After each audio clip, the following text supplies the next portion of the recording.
Everyone can see that okay? Off we go. My name's Mark Richardson. 11 years as a customer of Parks and Rec. I was here last year when you guys were talking about closing community centers and pools. At that time, we had a discussion about the difference in pricing for recreation here in Toronto versus other parts of Ontario.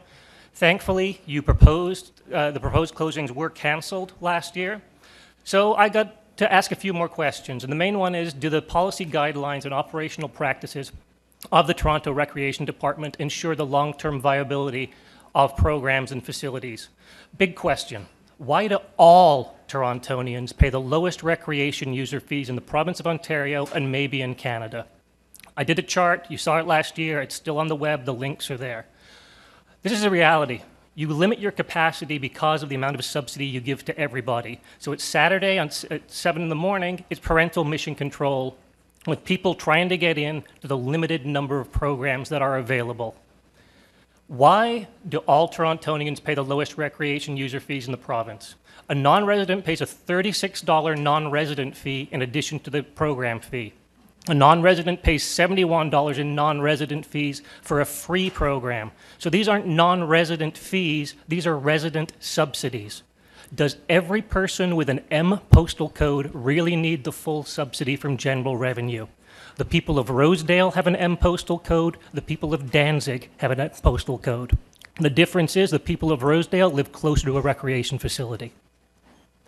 This was my most recent transaction. I got 45 hours of programming for $159, but the city got $3.43 from that, but you didn't get that because 20 bucks of that almost goes to the HST, which is hidden. So $18 goes out to other branches of government that don't return the money in subsidies for recreation. So the city got $3.13, but you didn't get that either because you didn't charge me for using my credit card, so now we've only got $3 an hour. And if I booked it at the Jimmy Simpson Recreation Center, which is near me, it's a priority center, I could get all those programs for free. No matter what my income level is, no matter what my home ownership level is, I could get them for free. And people do it. This is from the Toronto Star Moneyville site.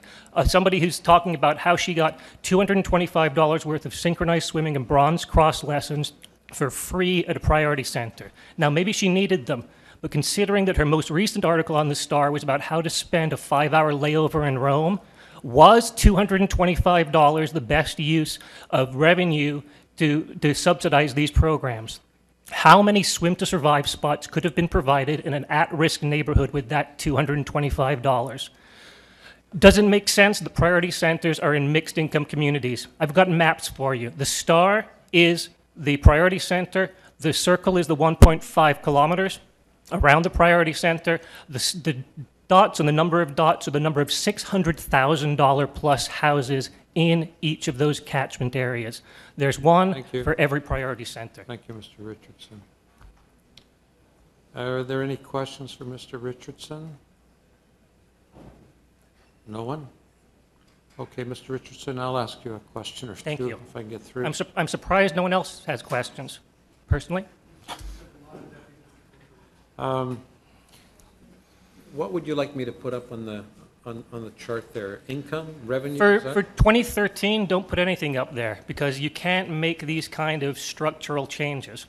What I'd like you to do is to find a certain amount of money for your staff to be able to do the things that I'd like you to see. I'd like to see a comparative review of user fees around Ontario, not just with other recreation organizations from the city point of view, but also with Variety Village, YMCA. I want to get my last question. Sure. I've got a minute as well, too.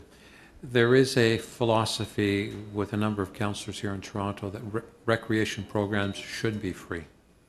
The current method is not fit for purpose. Geographically, there are places that need recreation and need priority centers. And those places are in the inner burbs and the outskirts. We over-subsidize downtown, and I'm a guy who's lived downtown for over 20 years. We need to fix this method of delivery. Thank you. Any other questions? Okay. There being none, thank you, Mr. Richardson. Thank you.